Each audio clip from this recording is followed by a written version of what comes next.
So today I'm doing a refutation to Elizabeth and her speech on video games and children. So her main claim is that video games pose a negative effect on children. She backs this up with secondary claims that playing video games every day emphasizes negative themes and affects children's minds.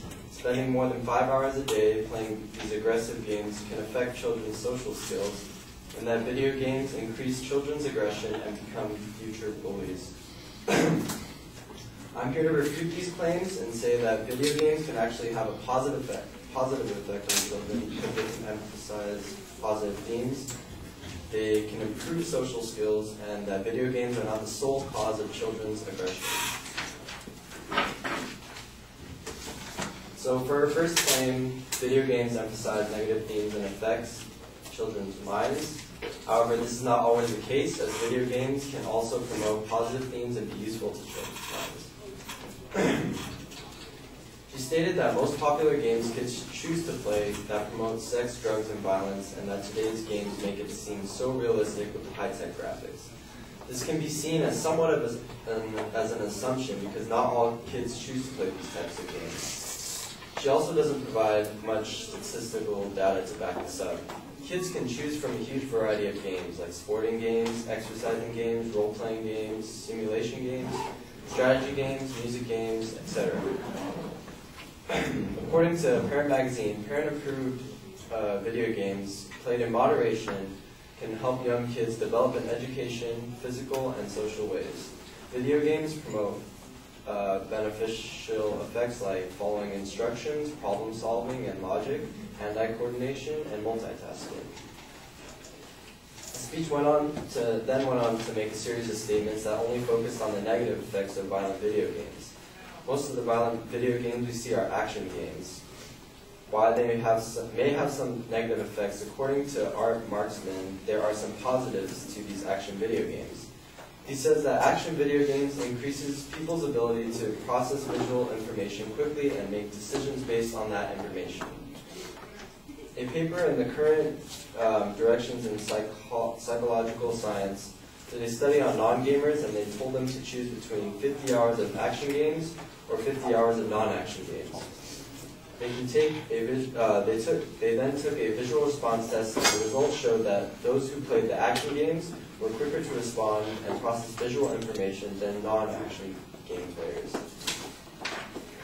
This is why action video gamers seem so impulsive, and everyone thinks that the games they play make them trigger happy, when in fact they're just quicker to process the visual information.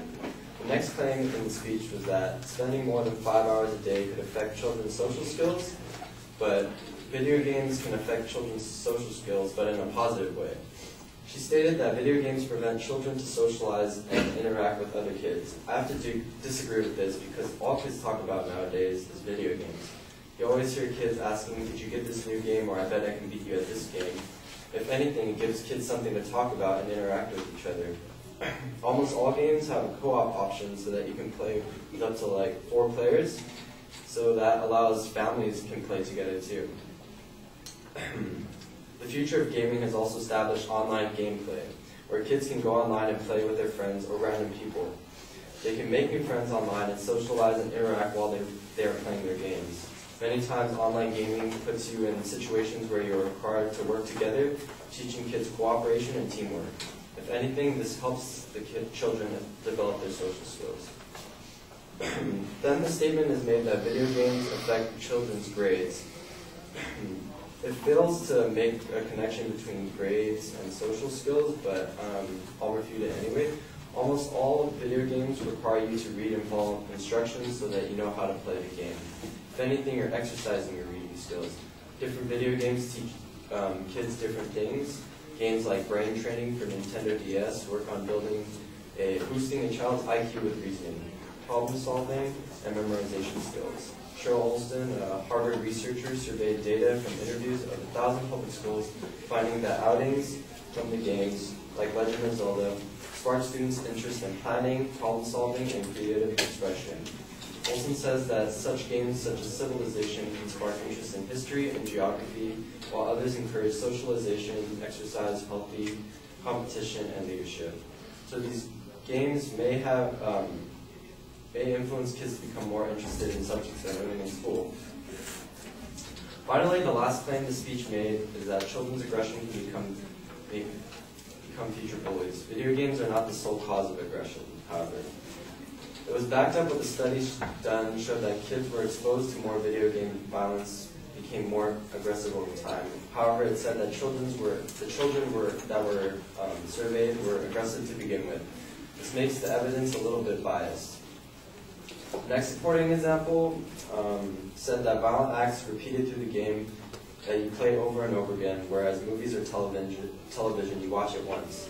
Children watch movies and TV all over and over again all the time. They especially like to go back to the cool scenes that had a lot of violence in it.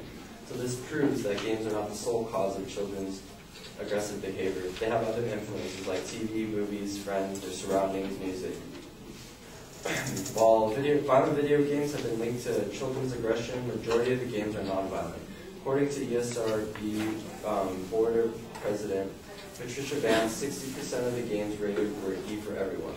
That means majority were suitable for all ages, which means that video games can't be linked to the children's aggression. In conclusion, video games can have a positive effect on children rather than a negative effect. Video games can promote positive things, they can improve social skills, and they do not solely cause child aggression.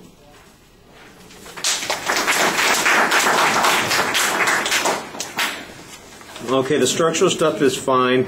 Most of your argument consists of counterclaims. There's not a lot of analysis of the advocate's evidence or reasoning on those points.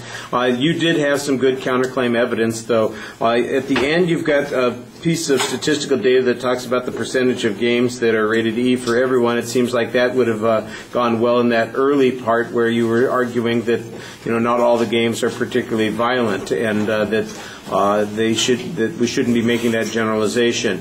The argument about action games and the counterclaim that they have some benefits, I think that's a valid point, although I'm not sure that it addresses the advocate's point on this issue, which are the potential dangers from those games. I don't know, doing anything for 5 hours is a long time to do something, so you guys are arguing about whether or not it's going to be meaningful, whether or not they're going to learn something that's valuable.